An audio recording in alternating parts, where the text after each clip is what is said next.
तो बच्चों, कैसे हैं आप सब। बहुत बहुत स्वागत है आपका आज की इस वीडियो में।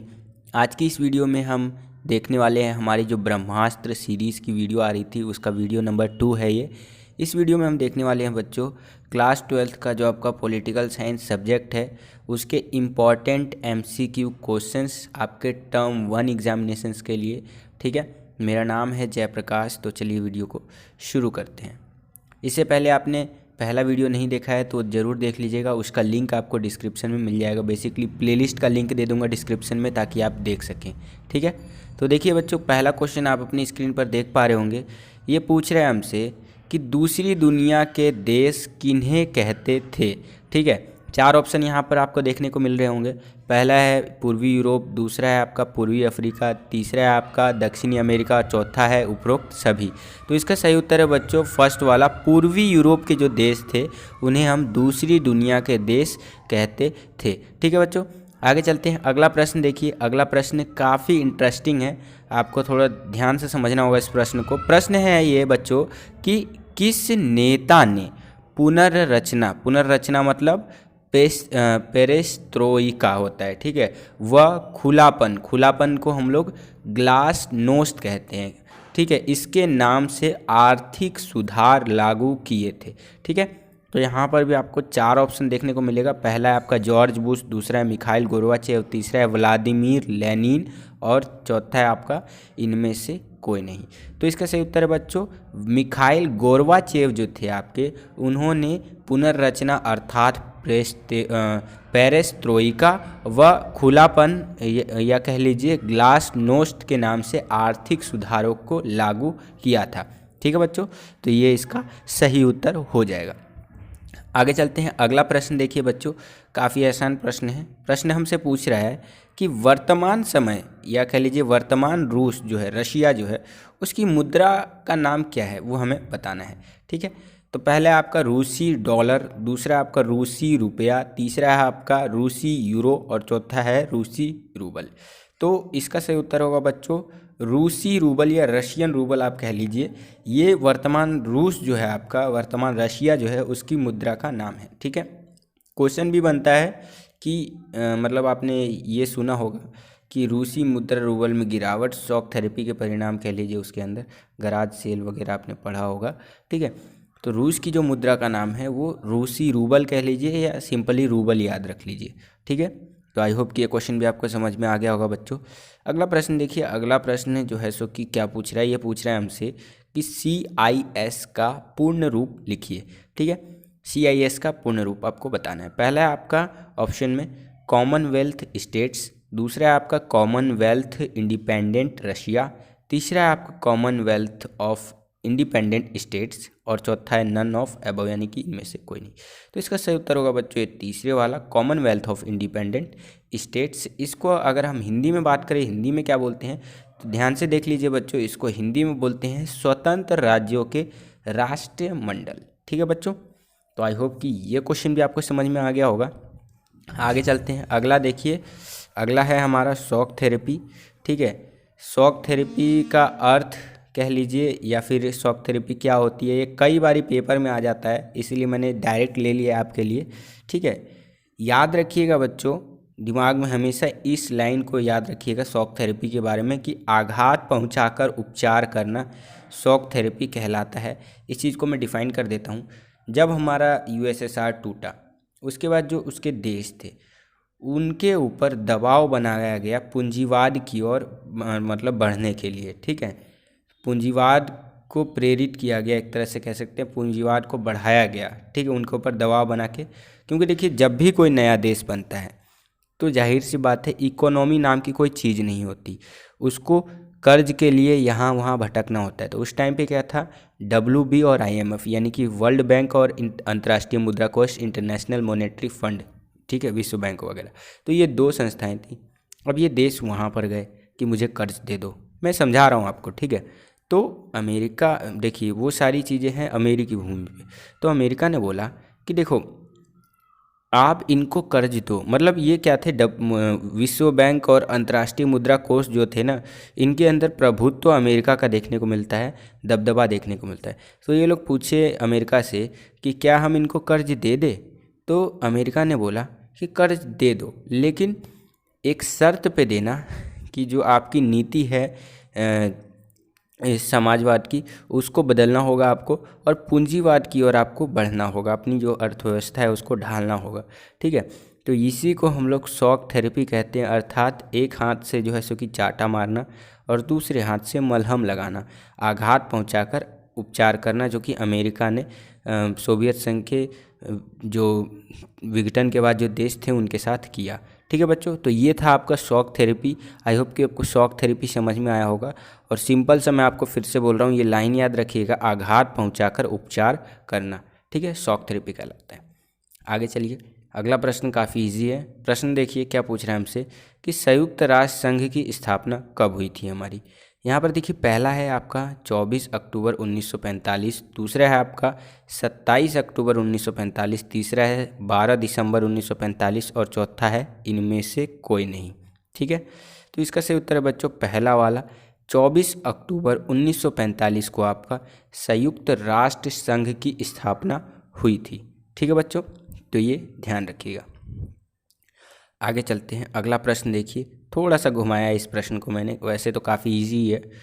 ध्यान से देखिए इस प्रश्न को। प्रश्न पूछ रहा है हमसे कि लीग ऑफ नेशन के असफल होने के कारण इनमें से क्या है। पहले तो ये समझिए कि लीग ऑफ नेशन क्या था। ठीक है, लीग ऑफ नेशन यूएनओ के बनने से पहले यूएनओ जैसा ही एक संगठन था या संस्था, आप कुछ भी कह लीजिए। ठीक है, तो ये जो है सो कि मतलब इस लीग ऑफ नेशन असफल रहा। ठीक है, तो इसका असफल होने का कारण पूछ रहा है हमसे इसके अंदर। ठीक है, तो देखिए मैं बताऊंगा अभी लीग ऑफ नेशन क्यों बनाया गया था। यहाँ पर जो लीग ऑफ नेशन का असफल होने का कारण है आपका, वो है आपका प्रथम विश्व युद्ध। देखिए, लीग ऑफ नेशन को बना दिया गया। ठीक है, लीग ऑफ नेशन को इसलिए बनाया गया ताकि मतलब विश्व युद्ध जैसी घटनाएं ना हो। ठीक है, तो मतलब प्रथम विश्व युद्ध जैसी जो घटना है वो ना हो आपकी। ठीक है, तो इसलिए बना दिया गया लीग ऑफ नेशन को। यहाँ पर प्रथम विश्व युद्ध नहीं होगा, सॉरी, पहले समझ लीजिए लीग ऑफ नेशन के बारे में। तो प्रथम विश्व युद्ध जैसी घटना आगामी भविष्य में ना हो, इसीलिए लीग ऑफ नेशन को बनाया गया था। ठीक है, तो क्या हुआ कि दूसरा विश्व युद्ध हो गया। दूसरा विश्व युद्ध जैसे ही हुआ तो लीग ऑफ नेशन ऑटोमेटिकली जो है सो कि सभी का भरोसा उठ गया लीग ऑफ नेशन पे से। ठीक है, तो द्वितीय विश्व युद्ध के कारण जो है लीग ऑफ नेशन चला गया। फिर क्या हुआ कि दुनिया को एक ऐसे संगठन की ज़रूरत महसूस हुई जिससे कि मतलब पूरी दुनिया भरोसा करे और वो दुनिया से अलग अलग क्षेत्रों में काम करवा सके, चाहे वो शिक्षा के क्षेत्र में हो या फिर व्यापार के क्षेत्र में हो, या अलग अलग क्षेत्रों की मैं बात कर रहा हूँ। ठीक है, तो पूरी दुनिया ने लीग ऑफ नेशन का उत्तराधिकारी, जिसे संयुक्त राष्ट्र संघ कहते हैं, उसे बनाया। और उसका मुख्य उद्देश्य था कि द्वितीय विश्व युद्ध जैसी घटना आगामी भविष्य में ना हो, इसीलिए जो है सो कि संयुक्त राष्ट्र संघ यानी कि यूएन बनाया गया। ठीक है, यूनाइटेड नेशंस। तो आज तक देखा जाए तो वर्तमान समय तक दूसरी विश्व युद्ध यानी सेकेंड वर्ल्ड वॉर जैसी घटना नहीं हुई है, इसीलिए आज भी यूएन जो है आपका यूएनओ वो अस्तित्व में है। ठीक है बच्चों, तो आई होप कि आपको समझ में आ गया होगा। शुरू में मैंने थोड़ा सा गलत बता दिया था, उसके लिए सॉरी। ठीक है, तो आई होप कि आपको समझ में आ गया होगा। आगे चलते हैं, अगला प्रश्न देखिए। अगला प्रश्न क्या पूछ रहा है हमसे, ये पूछ रहा है कि भारत संयुक्त राष्ट्र संघ का सदस्य कब बना। ठीक है, तो भारत बहुत जल्दी बन गया था, ध्यान रखिएगा। देखिए, भारत जो संयुक्त राष्ट्र संघ का सदस्य बना था वो 30 अक्टूबर 1945 को बन गया था। ठीक है, यानी अक्टूबर महीने में ही भारत जो है यूएनओ का सदस्य बन चुका था, 30 अक्टूबर को। ठीक है, आगे चलते हैं, अगला प्रश्न देखिए। अगला प्रश्न क्या पूछ रहा है हमसे, ये पूछ रहा है बच्चों कि इनमें से कौन सा देश सुरक्षा परिषद का स्थायी सदस्य नहीं है। ठीक है, 4 ऑप्शन यहाँ आपको देखने को मिलेंगे। पहला है अमेरिका, दूसरा है चीन, तीसरा है ब्रिटेन और चौथा है कनाडा। तो इसका सही उत्तर है बच्चों कनाडा जो है आपका सुरक्षा परिषद जो है उसका स्थायी सदस्य देश नहीं है। ठीक है बच्चों, तो आई होप कि ये क्वेश्चन भी आपको समझ में आ गया होगा। आगे चलते हैं, अगला प्रश्न देखिए बच्चों। अगला प्रश्न क्या पूछ रहा है हमसे, ये पूछ रहा है बच्चों कि इनमें से किस देश के पास वीटो पावर नहीं है। उत्तर की पुष्टि करें या उत्तर दीजिए। ठीक है, ब्रिटेन, फ्रांस, जापान या रूस। तो देखिए ब्रिटेन के पास भी वीटो पावर है, फ्रांस के पास भी है, रूस के पास भी है, लेकिन जापान के पास वीटो पावर नहीं है। ठीक है, तो ये ध्यान रखिएगा।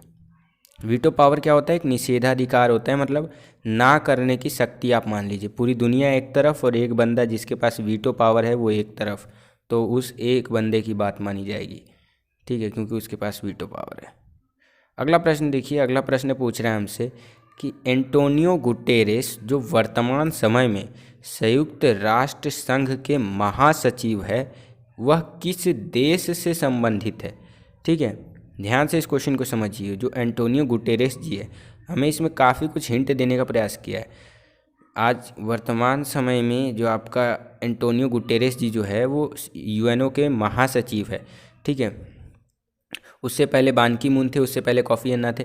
ठीक है, ये चीज़ है। तो ये किस देश से संबंधित है तो वो हमें बताना है, मतलब ये कहाँ के रहने वाले हैं, एक तरह से ये बताना है। क्या वो अमेरिका के रहने वाले हैं, फ्रांस के हैं, पुर्तगाल के हैं या जॉर्जिया के हैं? तो इसका सही उत्तर है बच्चों ये थर्ड वाला, वो पुर्तगाल से संबंधित है एंटोनियो गुटेरेस जी। जैसे आपसे पूछ ले कि नरेंद्र मोदी किस देश से संबंधित है, तो भारत से संबंधित है। इमरान खान कहाँ से संबंधित है, तो आपका पाकिस्तान से संबंधित है। जो बाइडन कहाँ से संबंधित है, तो यूएस से संबंधित है। ठीक है, उसी प्रकार एंटोनियो गुटेरेस जी जो है वो आपका पुर्तगाल से संबंधित है। ठीक है, आगे चलते हैं। अगला प्रश्न मतलब एक तरह का काइंड ऑफ प्रश्न कह लीजिए इसको, या मुझे ये बताना है आपको। ये मैं जब एमसीक्यू बना रहा था आपका, तो मुझे ये मिला आपका जो सपोर्टिंग मटेरियल होता है उसके अंदर। ठीक है, और मुझे नहीं पता आपको सपोर्टिंग मटेरियल मिला है कि नहीं मिला। अगर आपको मिल गया है तो बहुत अच्छी बात है, अगर आपको नहीं मिला है तो आप डाउनलोड भी कर सकते हैं गूगल पे जाके। ठीक है, तो यहाँ पर देखिए, इसको मैं इस जो है सो कि इसका पिक्चर यानी कि फ़ोटो क्लिक किया मैंने और यहाँ पर लगा दिया। यहाँ पर आपको दिखाने का मुख्य उद्देश्य यही है कि इसको एक बार याद कर लीजिएगा।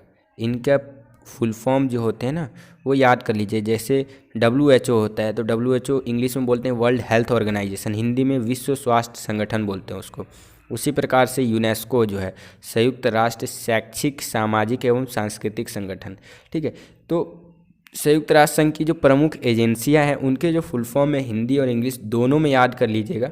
ठीक है, अगर आप कंफर्टेबल है तो। अगर आप दोनों में याद नहीं कर पा रहे हैं तो एटलीस्ट आप हिंदी में याद कीजिएगा, क्योंकि अगर आप हिंदी अगर आप हिंदी मीडियम के स्टूडेंट हैं तो आप हिंदी में उसका आंसर लिख पाएंगे, और हिंदी में भी याद नहीं हो पाते तो कम से कम इंग्लिश में। ठीक है, कहने का मतलब ये है कि याद जरूर कर लीजिएगा। पेपर में जो है फुल फॉर्म पूछ लिया जाता है। ठीक है, चाहे वो आपका UNDP united nation development programme यानी कि संयुक्त राष्ट्र विकास कार्यक्रम। ठीक है, UNHRC यानी कि संयुक्त राष्ट्र मानवाधिकार आयोग। ठीक है, United Nations human right commission होगा इस तरह से करके। ठीक है, तो मतलब ये याद कर लीजिएगा। अगर आप इसका स्क्रीनशॉट लेना चाहते हैं तो ले लीजिए। ठीक है, या आपकी जो है उसकी बुक में भी होगा और जो आपको सपोर्टिंग मटेरियल मिला होगा उसके अंदर भी होगा। ठीक है, आगे चलते हैं। अगला देखिए, अगला प्रश्न है IAEA का पूर्ण रूप आपको लिखना है। पहला है आपका IAEA का इंटरनेशनल एनर्जी एजेंसी, दूसरा है इंटरनेशनल एटॉमिक फाउंडेशन, तीसरा है आपका इंटरनेशनल एटॉमिक एनर्जी एजेंसी और चौथा है नन ऑफ अबव। तो इसका सही उत्तर है बच्चों ये थर्ड वाला इंटरनेशनल एटॉमिक एनर्जी एजेंसी। ये IAEA का पूर्ण रूप है। ठीक है, हिंदी में अगर हम बात करें तो इसको बोलते हैं बच्चों अंतर्राष्ट्रीय आणविक ऊर्जा एजेंसी, ये हिंदी में बोलते हैं इसको। ठीक है, तो ये भी ध्यान रखिएगा। आगे चलते हैं। अब ये मैं सोच रहा था कि आपसे एक प्रश्न पूछूं, हालांकि काफ़ी आसान प्रश्न है, पहले की वीडियोस में मैंने आपको बता रखा है इसके बारे में, लेकिन आज मैं पूछ रहा हूँ आपसे प्रश्न कि IMF और WB यानी कि वर्ल्ड बैंक में क्या अंतर होता है। IMF को हिंदी में बोलते हैं अंतर्राष्ट्रीय मुद्रा कोष, इंग्लिश में बोलते हैं इंटरनेशनल मॉनेटरी फंड। WB यानी कि हिंदी में विश्व बैंक कह लीजिए, इंग्लिश में वर्ल्ड बैंक कह लीजिए। इसमें क्या अंतर होता है, एक बारी जिस भी बच्चे को पता है वो कमेंट करके ज़रूर बताइएगा। उसका कमेंट मैं हार्ट का सिंबल दूंगा उसको। ठीक है, और अच्छा लगा तो पिन भी करूंगा उसका कमेंट। आज की इस वीडियो के कमेंट बॉक्स में बताइएगा मुझे। ठीक है, अगला प्रश्न देखिए। अगला प्रश्न पूछ रहे हैं हमसे कि अंतर्राष्ट्रीय न्यायालय कहाँ स्थित है। ठीक है, पहला है सूडान, दूसरा है जापान, तीसरा है हैंग नीदरलैंड और चौथा है साउथ अफ्रीका। ये मैंने बता रखा है आपको। इसका सही उत्तर है हैंग नीदरलैंड में अंतर्राष्ट्रीय न्यायालय स्थित है। ठीक है बच्चों, आगे चलते हैं। अगला प्रश्न देखिए। अगला प्रश्न भी काफ़ी आसान है कि विश्व व्यापार संगठन की स्थापना कब हुई थी आपकी। पहला है 1990, दूसरा है 1991, तीसरा है 1995 और चौथा है 1998। तो इसका सही उत्तर है बच्चों ये तीसरे वाला 1995 में विश्व व्यापार संगठन वर्ल्ड ट्रेड ऑर्गेनाइजेशन की स्थापना हुई थी, WTO की। ठीक है, तो आई होप कि ये क्वेश्चन भी आपको समझ में आ गया होगा। और बस बच्चों यही था आज का ये वीडियो। आई होप कि ये वीडियो पसंद आया होगा बच्चों। अगर आपको वीडियो पसंद आया तो लाइक कीजिए इस वीडियो को। अगर आप हमारे चैनल पर नए आ गए और हमारे चैनल को सब्सक्राइब नहीं किया है तो चैनल को सब्सक्राइब कर लीजिए और बगल में आपको बेल का आइकन देखने को मिलेगा, उसको प्रेस करके ऑल पे क्लिक कर लीजिएगा। इससे आने वाले हमारे चैनल पर नए वीडियोज़ की नोटिफिकेशन सबसे पहले आपको मिल जाया करेंगी। आज के लिए इतने बच्चों, मिलता हूँ आपसे अगली और एक्साइटिंग वीडियो में। तब तक के लिए खुश रहिए, खुश रखिए सभी को। जय हिंद, वंदे मातरम।